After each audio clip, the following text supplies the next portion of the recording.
to whom this ritual is very familiar, and everyone else who are still trying to figure out what was in the haggis, it is my pleasure to deliver what is known as the reply to the toast to the lassies. Firstly, thank you, Dad, for your chivalry and your kind comments. If you've ever been to a Burns supper before, you'll know that it now falls to me, as the token lass, to respond to the lad's toast and to poke some gentle fun right back.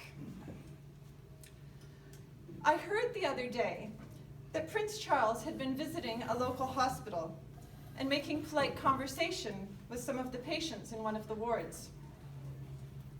He asked the first patient how he was feeling, and the patient replied, "We slikit curis timorous beastie." A bit confused, Prince Charles continued on to the next patient and again asked how he was feeling. "What dangers thou canst make us scorn," came the reply. Not to be put off, Prince Charles continued to a third patient and tried once more.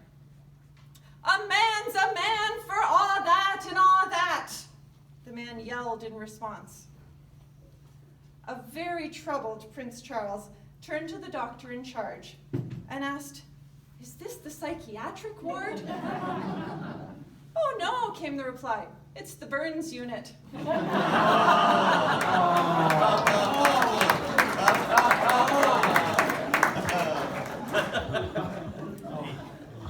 Even 250 years after his birth, Robert Burns is a fine example of what we ladies look for in a man.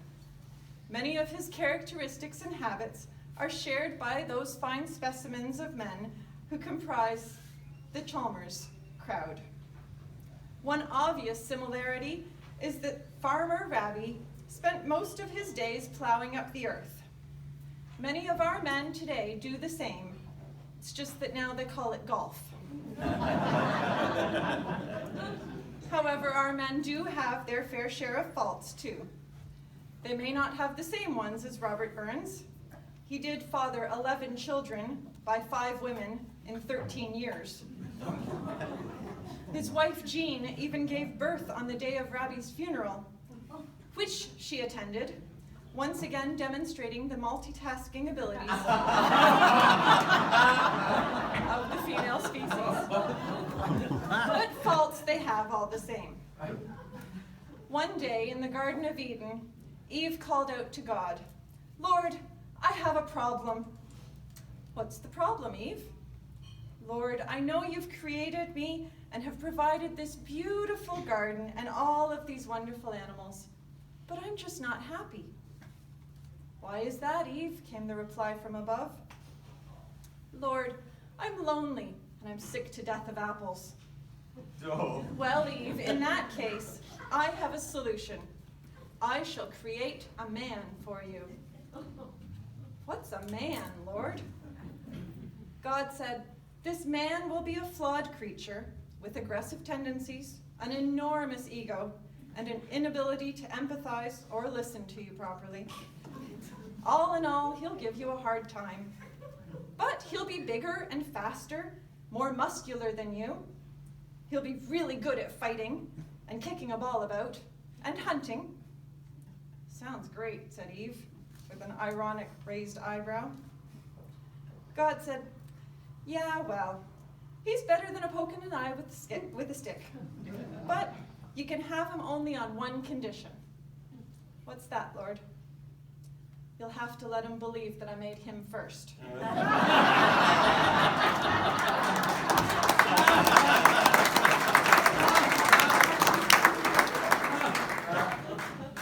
And not content with having the problems of their own, it seems that men are at the root of all of women's problems too.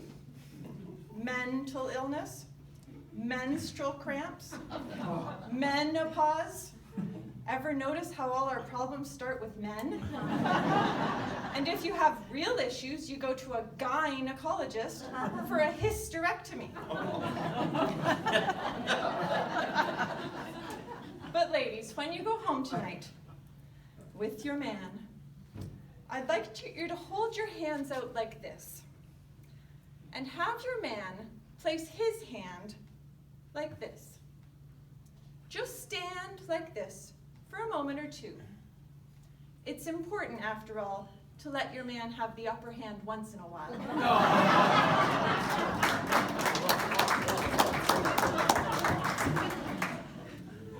As my father mentioned, neither Burns nor men of today seem to be able to understand what women really mean. So I'm going to help you with a few notes on words women commonly use and what they might actually mean. Please note, however, not all translations work in all situations, and we are always entitled to change our mind of the meaning at any moment. So here are 8 things that women say versus what they actually mean. First, fine. Alert, everything is not fine. This is a word that women use to end an argument and indicate that it's time for you to stop talking. Number 2, 5 minutes. If a woman is getting dressed, this means half an hour. The only time 5 minutes really means 5 minutes is if you're watching sports and she is telling you how much longer you have until you need to help around the house. Number 3, nothing. This is the calm before the storm. This means something, and you'd better be on your toes. Arguments that begin with nothing often end in fine. Number 4, go ahead.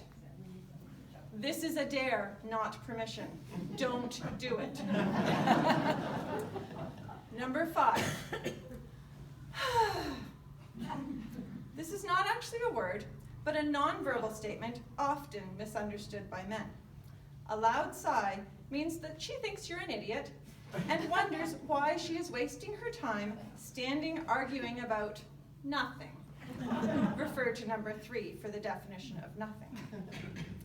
Number 6, thanks. A woman is thanking you. Do not question or faint. Just say you're welcome. Unless she says, thanks a lot. That is pure sarcasm, and she is not thanking you at all. Do not say you're welcome, or you will receive a whatever. Number 7, whatever. This is over. For now. But watch your back. And finally, number 8. Don't worry about it, I got it. Another dangerous statement, meaning that there is something the woman has asked the man to do several times, but she is now doing it herself. This will result in the man asking what's wrong, which will likely receive a nothing, it's fine, thanks a lot.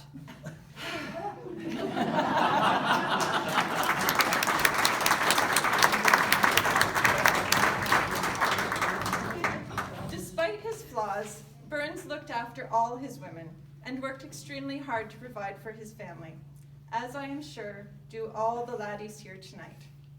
Despite all the leg pulling, I hope you realize that we lassies do very much appreciate having you around.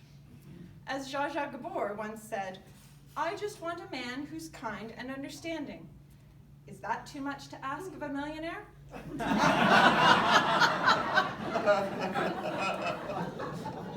And so in spite of all I think we lassies can truthfully say, you're not all bad. And the best of the bunch are here tonight. With Burns and continuing on Dad's poem, we say, had we never loved so kindly, had we never loved so blindly, never met or never parted, we had ne'er been broken-hearted. So lassies of the room, I invite you to be upstanding and raise your glasses to those gentlemen in the room, without whom we would ne'er be broken-hearted, but without whom we would also never love or be loved so kindly. To the laddies.